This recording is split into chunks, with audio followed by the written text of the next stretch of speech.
পাঠ্য বই ছাত্রছাত্রীদের হাতে পৌঁছায় নাই, কবে পৌঁছাবে এটা আমগের উপদেষ্টা জানে না। শোনেন কি কয়। কোনো বছরেই মার্চের আগ পর্যন্ত সব বই দেওয়া হয়নি, কবে নাগাদ সবাই সব বই পাবে এটা আমি জানি না। আপনি ওনারা জিগান আপনি ডায়াপার পাল্টাইছেন কিনা, দেখবেন এটাও উনি জানেন না। আবার আমার দেশে একটা প্রতিবেদন দেখলাম, সেখানে দাবি করা হয়েছে যুবলীগ নেতার ষড়যন্ত্রে পাঠ্য বই পাওয়া বিলম্বিত হইতেছে। নির্ধারিত সময়ের মধ্যে শিক্ষার্থীদের হাতে যেন এনসিটিবি বই তুলে দিতে না পারে সে লক্ষ্যে কলকাঠি নাড়তে শুরু থেকে সক্রিয় হয়ে ওঠে একটি চক্র, যারা অযথার সময় ক্ষেপণ করে লক্ষ্য হাসিল করতে চায়। তাদের মূল লক্ষ্য ছিল অন্তর্বর্তী সরকারকে বিব্রত করা।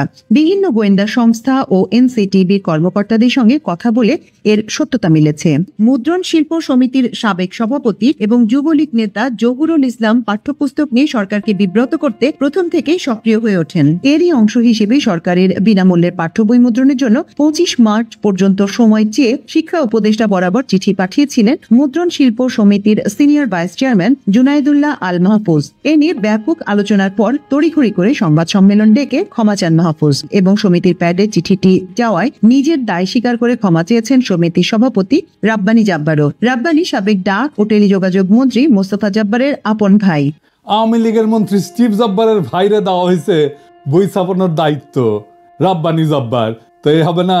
যাই হোক, আজকে আমি এই শিক্ষাক্ষেত্রে বিশেষ করে প্রাথমিক আর মাধ্যমিক শিক্ষার ক্ষেত্রে সিলেবাস, পাঠ্য বই, পরীক্ষা পদ্ধতি এই সমস্ত নিয়ে শিক্ষা ব্যবস্থার সংস্কার নিয়ে কথা বলবো।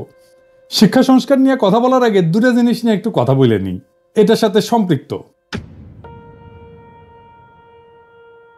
ছাত্ররা বই পায় নাই। এই যে মাসুদ কামাল কইতেছে হাসিনার আমলে কখনোই বই পাইতে দেরি হয় নাই, শোনেন কি কইতেছে, তার মুখেই শোনেন। এত বছর ধরে মানুষ স্বৈরাচার বৈরাচার সব বটি গালাগালি সব করছি, একটা কিন্তু পোলাপান বই পাইছি না, উনি দিতে পারবেন না। সে কি ঠিক বলিছে? দেখেন এটা 2023-এর খবর, বই ঠিক সময় মতো পাইছে। আবার দেখেন এটা 2022-এর খবর, তার আগের বছর ঠিক সময় মতো বই পাইছে। 2023-এর আর একটা খবর দেখায় যে দেখেন ঠিক সময় মতো বই পাইছে। তাহলে মাসুদ কামাল কেন বলে যে হাসিনার আমলেও বই পাইছে 1 তারিখে? মাসুদ কামাল হাসিনার লেসপেন্সারি করিচ্ছে, ফ্যাসিবাদের লেসপেন্সারি করিচ্ছে, এটা টের পাচ্ছি। কারণ মাসুদ কামাল মনে করিচ্ছে আওয়ামী লীগ যদি আবার ক্ষমতা এসে যায় তাহলে একটা দাও মারা লাগবে। যাই হোক, এটার বাইরে একটা কারণ আছে। কারণ এটা হচ্ছে বাংলাদেশ, কেউ যদি প্রমিনেন্স পায় নিজেরা ঈশ্বর ভাবতে থাকে, সে নিজেই রেফারেন্স উৎপাদন করে, নিজে চেক করবে তার টাইম কই। তাহলে এই যে মিছা কথাটা সে কইল, তার কি হবে? মাসুদ কামাল সিনিয়র সাংবাদিক, যাই হোক আমি তার উপরে এখনই চড়াও হব না, তার আমি বেনিফিট অফ ডাউট দিতে চাই। স্লিপ অফ টাঙও তো হইতে পারে, ভুল হইতে পারে, কিন্তু মাসুদ কামাল এর পরে যদি ভুলভাল মিছা কথা কইছেন তাইলে গেলে বুঝেছেন একেবারে কচ্ছপের কামড় দিয়ে ধর্ম কলে। এবার আসেন, বইয়ের সিলেবাস পাল্টাইছে সরকার, জুলাই আগস্টের বিপ্লবের ঘটনা ঢুকাইছে। কি ঘটনা করিছে সেটা এনা দেখি, আসেন। দেখেন হাসিনার নাম নেয়নি, পরে মনে হয় পুলিশের দায় শুধু, আওয়ামী লীগ নাই, ছাত্রলীগ নাই, গণঅভ্যুত্থানের বিরুদ্ধে মেইন কালপ্রিটের নাম নাই। এরা বাচ্চাদের কি শিক্ষা দিতে চায়? যদি বইয়ে হাসিনার নামই লেখা না হয়, আওয়ামী লীগের নামই লেখা না হয়, ফ্যাসিবাদের নামই লেখা না হয়, তাহলে গণঅভ্যুত্থানটা হইল কার বিরুদ্ধে? জনগণ তো হাসিনার বিরুদ্ধে দাঁড়াইছে, পুলিশ তো প্রতিরোধ করতে গিয়ে নিপীড়ন করছে হাসিনার অর্ডার নিয়ে। এই নৃশংস প্রতিরোধের দায় কেবল পুলিশকে দিচ্ছে কেন? হাসিনার নাম কেন নিচ্ছে না? বাচ্চাদের জানা উচিত না হাসিনা জোর করে ক্ষমতায় থাকা এবং তার অপশাসনের বিরুদ্ধে আমরা ফাইট করছি। আমাদেরকে এখনো কারা হাসিনার রাজ্যে রাখতে চাচ্ছে, যে রাজ্যে হাসিনাকে কালপ্রিট বলা যাবে না? তো কে লিখেছে? রাখাল রাহা, ওর আসল নাম সাজ্জাদুল হক। এই এত ইসলামোফোব যে নিজের মুসলমান নামটা পাল্টা এটা হিন্দু নাম নিছে, প্রগতিশীল হয়েছে। যে বইটা দেখালাম এটা 5ম শ্রেণীর বাংলা বই, এখানে যে খুনি ফ্যাসিস্ট হাসিনার নাম লেখা হয়নি তা না। 9ম 10ম শ্রেণীর বাংলা বইয়ে জুলাই আন্দোলনের ইতিহাস কেন্দ্রিক একটা গদ্য যুক্ত করা হয়েছে, এটাতেও খুনি হাসিনার নাম লেখা হয়নি, আওয়ামী লীগের নাম নেওয়া হয়নি, ছাত্রলীগের নাম নেওয়া হয়নি। নাম না নিয়ে এরা ইতিহাস লিখেছে। কি লিখেছে দেখেন, মূলোৎপাটন করবে শাসন ক্ষমতা আঁকড়ে থাকা ফ্যাসিবাদী এক শাসককে, নিপীড়ক সরকারও প্রস্তুত, তার আছে দলীয় বাহিনী। দেখেন হাসিনার নাম নেয়নি, দলীয় বাহিনী ইউজ করছে হত্যাযজ্ঞ চালাইতে, কিন্তু এই দলীয় বাহিনী আওয়ামী লীগ ছাত্রলীগের নাম লিখতে এদের জাত যায়, লজ্জা লাগে। এরা ইতিহাস লিখতেছে, কিন্তু আমরা কার বিরুদ্ধে যুদ্ধ করছি তার নাম লিখতেছে না। কারা শহীদদের খুন করছে, গুলি করছে, পঙ্গু বানাইছে, অন্ধ বানাইছে, তাদের পরিচয় বলতেছে না। এটা কেমন ইতিহাস? আবার দেখেন লিখছে, কিন্তু প্রতিরোধ করেছিল সরকারি দলের দুর্বৃত্ত বাহিনী, তাদের পাশে ছিল রাষ্ট্রীয় বাহিনীগুলোর ক্ষুদ্র একটা বিপদগামী অংশ। মানে বুঝিছেন, সরকারি দলের দুর্বৃত্ত বাহিনী বলতে পারতেছে, যেন এই বাহিনীর নাম নাই। আপনারা দেখেন রাষ্ট্র বাহিনীর একটা ক্ষুদ্র অংশ নাকি বিপদগামী ছিল।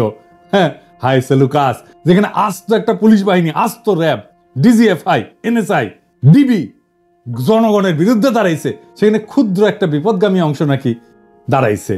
কি কারে ইতিহাসের বিকৃতি বলেন? এই ইতিহাস ঘটার 4-5 মাস না যাইতেই এই ইতিহাস বিকৃতি, তাও গণ অভ্যুত্থানের সরকার ক্ষমতায় থাকা অবস্থায়। পরে কি হবে তাইলে ভাবেন। এই বই রাগাল ঢুকে দেবেন, হারামজাদা বুদ্ধিজীবী চাইতেছে। এবার বুঝেছেন তো কেন আমি বাঙ্গু সুশীলগের আর বামদের গেলাই। সিলেবাস নিয়ে হাসিনার আমলে কত কাণ্ড হইতো আপনাদের মনে আছে না? আমি একটার পর একটা এপিসোড করেছি, যে দেখেন কতগুলো এপিসোড করেছি অসঙ্গতিগুলো দেখা দেওয়ার জন্য। সিলেবাস নিয়ে সিরিয়াস কাজ হাতে গোনা বাংলাদেশে কয়েকজন করছে, তার মধ্যে আমি একজন। একবার ঘুণাক্ষরও আমারে কইল না, ভাই আপনার মতামতগুলো কি বলেন, বইগুলো দেখে একটু মতামতগুলো দেন, বলে না। আমি যে খুব জ্ঞানী লোক তা না, কিন্তু আমাকে দেখতে দিলে তো ক্ষতি নাই, তাই না? আমার রিকমেন্ডেশন নিয়েন না, দরকার হইলে একটা মতামত তো ফ্রি পাইতেন, তাই না? রাগাল রাত কাজটা করিচ্ছে, টাকা নিচ্ছে, গাড়ি ঘুরিচ্ছে, গাড়ি পাইছে একটা ফ্রি, অফিস পাইছে, স্টাফ পাইছে, আমরা তো টাকাও দিতে হতো না। তো সাজেশন নেন না কেন? কারণ হইতেছে রাখাল রাহা শুধু হিন্দু নামই নেয়নি, তার সাথে হিন্দু ধর্মের বর্ণ প্রথাও নিছে। আমি তো নমশূদ্র, তাই আমার সাজেশন নিলে জাত যাবে রাখাল রাহার। রাখাল রাহাকে দেখলে জিগায়েন তো, ওই যে ক্ষুদ্রকালে ওর যন্ত্রের যে কর্তৃত্ব চামড়া আছে না আগা, ওটিকে আবার লেগে নিছে নাকি প্লাস্টিক সার্জারি কইরা। যাই হোক, দেখেন আসিফ মাহতাব উৎস যে নতুন বই নিয়ে কি কইতেছে, ওরাও তো খুশি না। দেখেন দিচ্ছে, তার একটা নমুনা কেউ একজন লিক করেছে, এবং এটা আসলে যে তাদের মধ্যে আছে সেটা আমরা কনফার্ম করেছি। যে একটা গল্প তারা দিয়েছে, এটা আপনারা সব অনলাইনে পাবেন। গল্পটার এখানে অনেক সুন্দর সুন্দর কথা আছে, তার মধ্যে আমি একটা পড়ে শোনাই, যেটা পড়তেও আমার ভালো লাগছে। Sundays try to walk like a lady and not like the sluts that you bent on becoming. এটার মানে হচ্ছে এইভাবে, মানে রবিবারে ভালোভাবে হেঁটে যাবে, যাতে করে তুমি যেই খানকি না সেটা হতে চাও, তুমি সেটা না হতে পারো। এবং এই গল্পে এই ওয়ার্ডগুলি, মা মেয়েকে খানকি ডাকছে, এটা মানে বারবার আসছে। আমি জানি না এই গল্পটা আমাদের সাহিত্য বা ইংলিশের ক্লাস 9-এর বইয়ে থাকা কতটা প্রয়োজন। তার মানে সিলেবাস নিয়ে ঝামেলা মিটাতে পারে নাই। এবার আসেন আমি সলিউশন নিয়ে কথা বলি। এখন যেভাবে বই ছাপা হয় সেটা বন্ধ করতে হবে, তাইলে পরিবেশের ক্ষতি কিছুটা কমবে। গাছ কাটতে হবে না কাগজ তৈরি করার জন্য, কোনো ছাপা বই থাকবে না। ছাত্রছাত্রীরা ট্যাব পাবে, ট্যাব 1 বছর বইয়ের জন্য প্রত্যেক ছাত্রের পিছনে খরচা হয় প্রায় 500 টাকার মতো। ট্যাবের আয়ুষ্কাল যদি 3 বছর ধরি, তাহলে এই 3 বছরের খরচা মানে 1500 টাকায় বাংলাদেশে একটা উন্নত মানের ট্যাব উৎপাদন করা যাবে, যেটা পড়ালেখা করতে পারবে। চিন্তা করেন কি পরিমাণে কর্মসংস্থান হবে যদি আমরা বাংলাদেশে ট্যাব উৎপাদন করতে পারি। আবার ট্যাবের তো ট্রাভেল শুটিং হবে, রক্ষণাবেক্ষণের জন্য নানা উদ্যোগ গড়ে উঠবে, নানা লোক এখানে কাজ করবে। এইটা সব স্কুল মাদ্রাসা একসাথে থাকবে, একটা সেন্ট্রাল ডেটাবেজে ভ্যালিডেটেড চ্যাপ্টার থাকবে, বইয়ে লেখে লেখে ওইখানে ভ্যালিডেটেড চ্যাপ্টার একটা স্টোর করা হবে আর্কাইভে। ওই আর্কাইভে চ্যাপ্টারগুলো থাকবে, বইগুলো লিখবে স্কুল আর মাদ্রাসার শিক্ষকেরা, ভ্যালিডেট করবে একটা বোর্ড। সংশ্লিষ্ট স্কুল বা মাদ্রাসার নিজের বই বা নিজের মডিউল সেন্ট্রাল ডেটাবেস থেকে, ওই আর্কাইভ থেকে চ্যাপ্টার দিয়ে নিজেরাই তৈরি করে নেবে ইলেকট্রনিক্যালি, বলবে এই আমার বই এই চ্যাপ্টারগুলো থাকবে, ব্যাস বই তৈরি হয়ে গেল। ওটা ডাউনলোড করে নেবে ছাত্ররা। এটার সুবিধা হচ্ছে স্থানীয় ভিত্তিতে নিজস্ব সিলেবাস তৈরি হবে। ধরেন আমি একটা এক্সাম্পল দিই, ময়মনসিংহ, রাজশাহী, চাঁপাইনবাবগঞ্জ, পাবনা, বগুড়া, কুড়িগ্রাম, গাইবান্ধা, এই সমস্ত অঞ্চলে একটা বিশেষ রোগ হয়, জানেন, খুব খতরনাক রোগ হয়। এর নাম হইতেছে কালাজ্বর।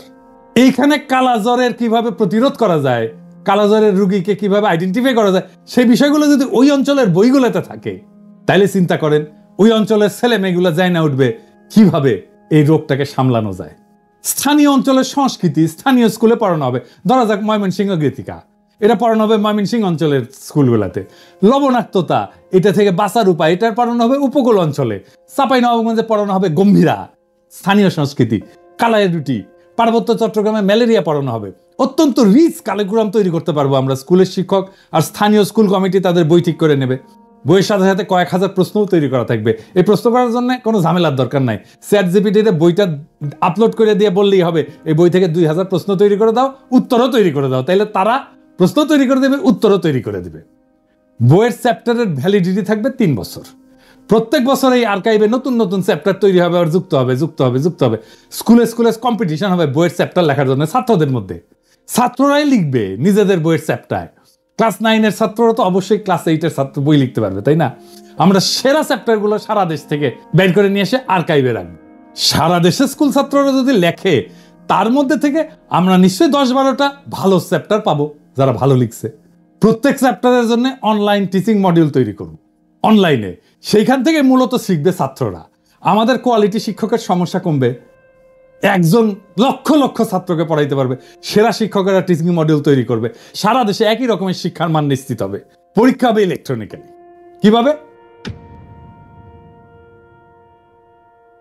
ওই ট্যাব দিয়ে পরীক্ষা দিতে পারবে সবাই। প্রশ্ন র্যান্ডামলি তৈরি হবে অ্যালগোরিদম দিয়া। এক একজনের জন্য এক এক প্রশ্ন। পরীক্ষাও দেবে ট্যাব থেকে। কাউকে প্রশ্ন করতে হবে না, খাতা দেখতে হবে না, টেবুলেশন শিট বানাইতে হবে না। সকালে পরীক্ষা, বিকালে রেজাল্ট বের হয়ে যাবে। কত সময় বাঁচবে দেখেন।